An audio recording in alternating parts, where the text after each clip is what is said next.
Hey guys, it's Homestead Dad again. We just got home from my parents and from basketball this morning, and had some stuff to clear out of the refrigerator. And normally, like, this is a little bit of stale bread. It's, you know, it's still edible. It's not moldy or anything. But we'll try to give it, you know, clear out the refrigerator before the animals can't eat it. And if it gets moldy, then we don't give it to the animals. We just put it in compost. But same thing with the milk. It's a little bit, about a week old. It would probably be fine for us to drink. I've saved some more milk for us, kept it. So I'm just going to give this to the pigs.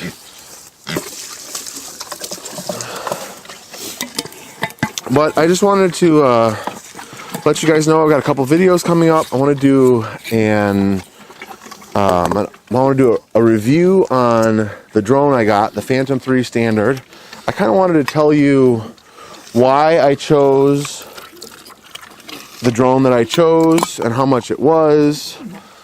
So I'm going to do a little video on that coming up.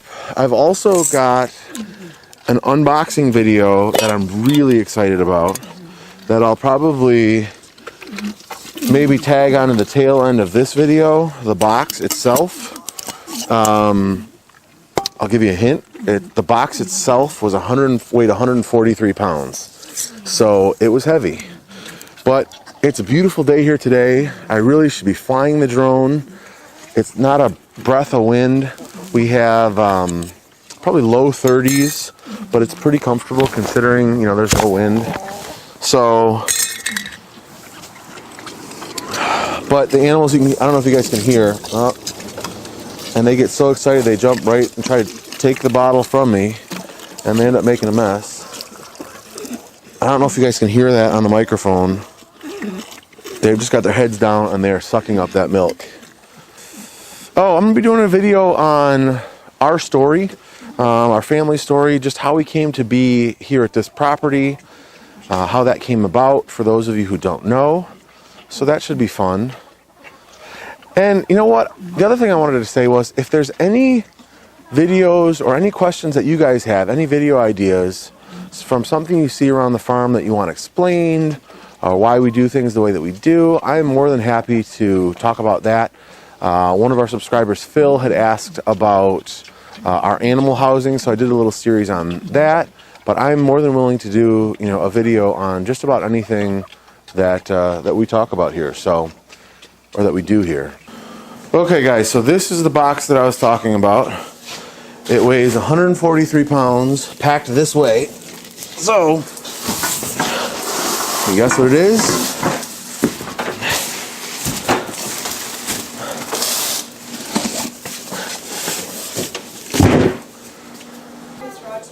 So this is what I got. It is an acreage bullet catch, and it is for all handgun calibers. It stands up and is a 2-foot by 3-foot target area, and I think it'll also do 22 long rifle. So I'm planning on putting that up someplace outside. I'm going to go actually walk around right now, find a good place for it. I've been wanting to get a range together for some time, but just hasn't worked. I don't have a great backdrop or backstop anywhere around here. I was hoping to get a pond dug and then I could use the spoils for that, but that didn't work out. So this is going to give me a safe place to shoot. I mean, I could shoot into some logs and stuff like that, but I'd rather not do that.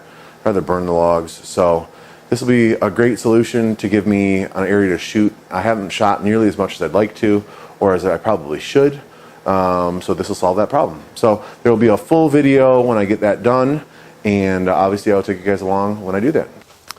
So I'm looking for a spot to put that new bullet catch, and I got two spots, or a few spots in mind, and this is the first one because I think it offers the most flexibility.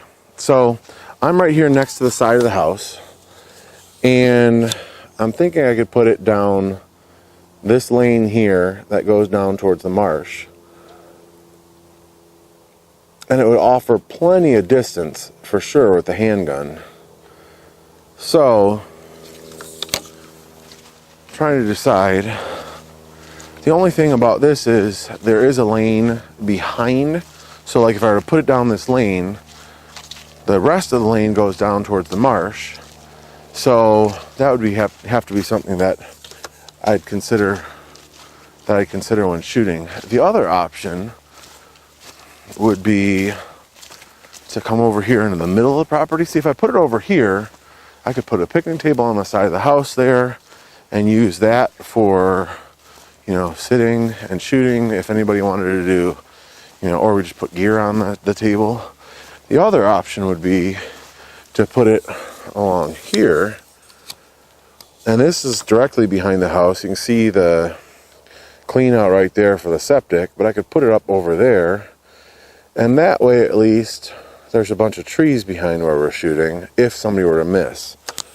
And obviously, the object is not to ever miss the target, but, accidents do happen, and you want to be as safe as you can when you do that. So I'm kind of leaning towards this right now.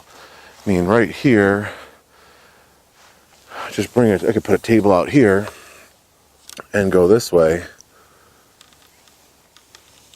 I don't know, haven't decided yet. Another option would be to do it down here. I'm down here by the marsh. You guys can probably see the hunting stand. And I could put the target right over there next to the hunting stand. And then I'd be shooting down, but anything that missed would go into the marsh. But the bonus for this would be, it's kind of out of the way. It's back further away from the house and further away from people. So, decisions. I don't know, we'll see. But you can tell with all the rain that we've gotten lately, the marsh is pretty full. You can see it's pretty full up with water. And there have been years where the marsh has had, very little water in it. It's been a dry summer and, we don't have water in it hardly at all. This year, you can see the water came up all the way to here when we got some strong rains. Came all the way up to here. So I'm just walking back on the path through the middle of our property, and I kind of expected to see this. Sorry. It's only one tree across, but it's a pretty sizable one.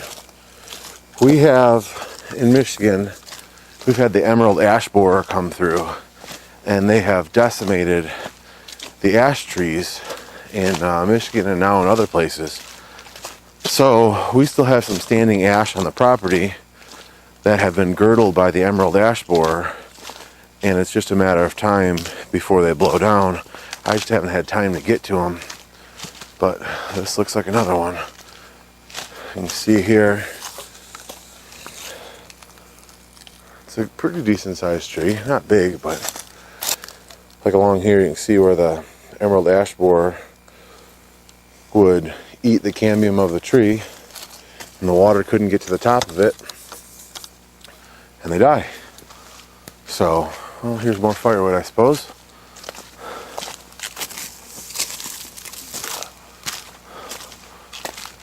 But so far, looks like only one tree over the path, so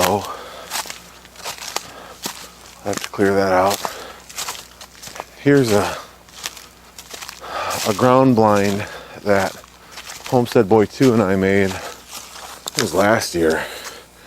We just used pallets, and he'll have to brush around it again to get it in, but he could sit there and watch for deer, and he got a pretty good view when the leaves are down. You can watch the ducks and geese and swans on the marsh.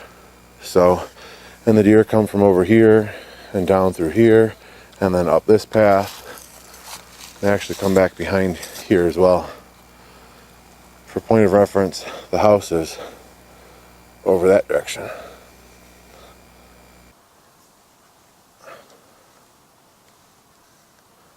Oh, you can see that's Homestead Boy 2 flying his drone. up by the house.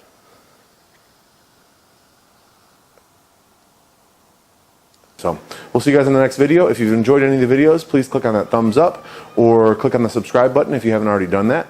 It really helps out the channel, and I appreciate it greatly. Thanks so much. We'll see you guys next time.